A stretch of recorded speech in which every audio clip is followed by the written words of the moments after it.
현대 신자들이 가장 많이 짓는 세 가지 죄. 성경 66권은 사람에게 주어진 하나님의 편지와도 같습니다. 사람이 살아가는 의로운 방법에 대해서 그리고 천국에 들어가는 방법을 알려주셨습니다. 성경에서 가장 압도적으로 중요하게 다루는 주제는 당연 죄악입니다. 에덴 동산에서도 범죄하였고 홍수 전의 인류는 죄 때문에 멸망했고 그리스도께서 속죄를 위해 고난을 당하셨습니다. 마지막 세대도 죄악이 차면 불로 심판을 받을 것이 예고된 상태입니다. 사탄은 죄에 대해 세 가지를 속이도록 미혹합니다. 첫째는 죄를 지어도 괜찮다고 속이는데 현대 신학의 문제이기도 한데 잘못된 신학은 생명이 아닙니다. 둘째는 죄가 없다는 사람도 있고 죄가 큰 문제가 아닌 것처럼 죄를 관용합니다. 셋째는 회개할 필요가 없다는 교리도 있어서 죄가 씻어지지 않은 채 쌓여갑니다.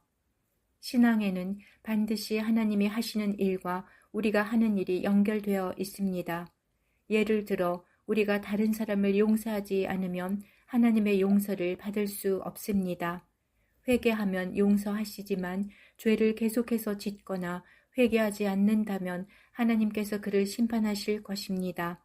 또한 우리가 자기 임무를 다하지 않으면 하나님께서 우리에게 주실 상급을 스스로 차단한 것입니다. 예수님이 가장 싫어하신 죄는 무엇일까요? 성경에서 가장 강한 어조로 책망하신 사례들이 있습니다. 1. 종교인의 위선입니다.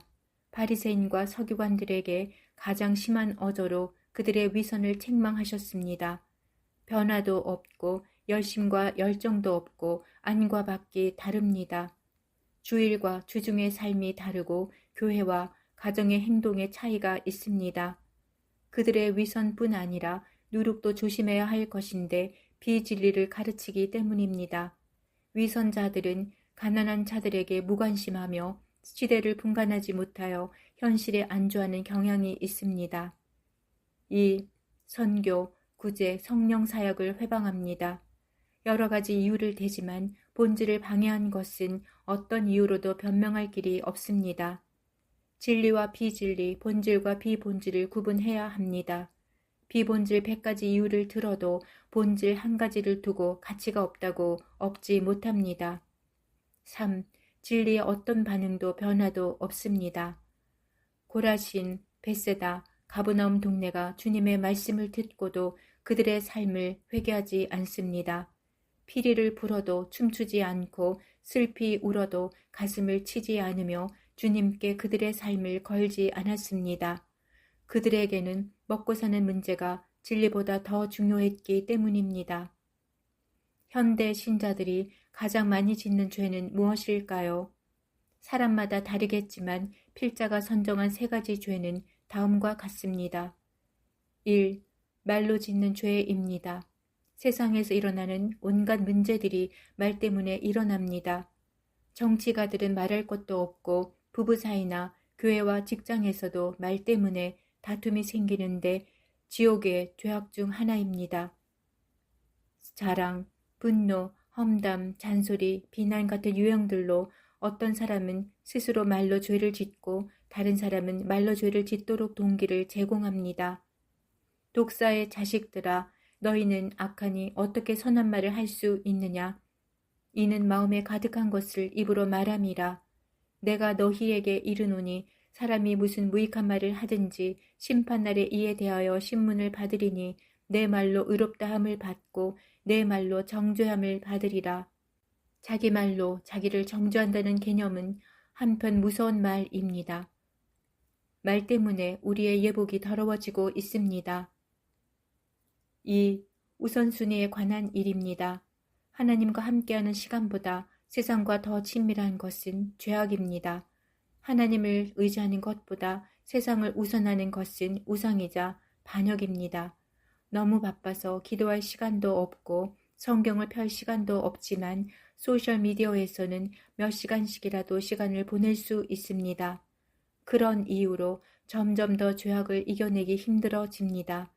이스라엘은 지정학적으로 적대국으로 둘러싸여 있습니다. 하나님께서 왜 선민을 그곳에 배치하셨을까요? 하나님만 의지하며 살라는 것입니다. 만약 그들이 하나님보다 이집트나 아시리아 같은 제국을 더 의지하는 경우에는 심판을 초래한 역사를 알고 있습니다. 3. 자아가 죽지 않아서 생기는 죄입니다.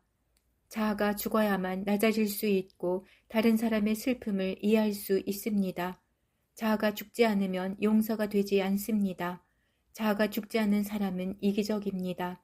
자아가 죽지 않으면 계속 상처를 줍니다. 자아는 십자가의 못을 박아 죽어야 합니다. 우리에게 고난을 허락하시는 이유도 모난 자아를 다듬기 위해서입니다. 지나온 삶을 돌아보면 골짜기를 지나왔고 당시에는 고통이었지만 결과적으로 내 영혼에게 유익했습니다. 우리가 어떤 중요한 일에 삶을 투자하려면 그 가치를 알아야 합니다. 하나님이 가증하게 보시는 죄악들도 마찬가지입니다. 귀한 진주를 발견한 사람과 밭에 감추어진 보물을 발견한 사람은 먼저 그 가치를 깨달아야 투자할 수 있습니다. 하나님의 관점과 사람의 관점이 일치되어야 올바른 길을 걸어갈 수 있습니다. 성령 안에서 우리가 늘 깨닫기를 바랍니다. 아멘.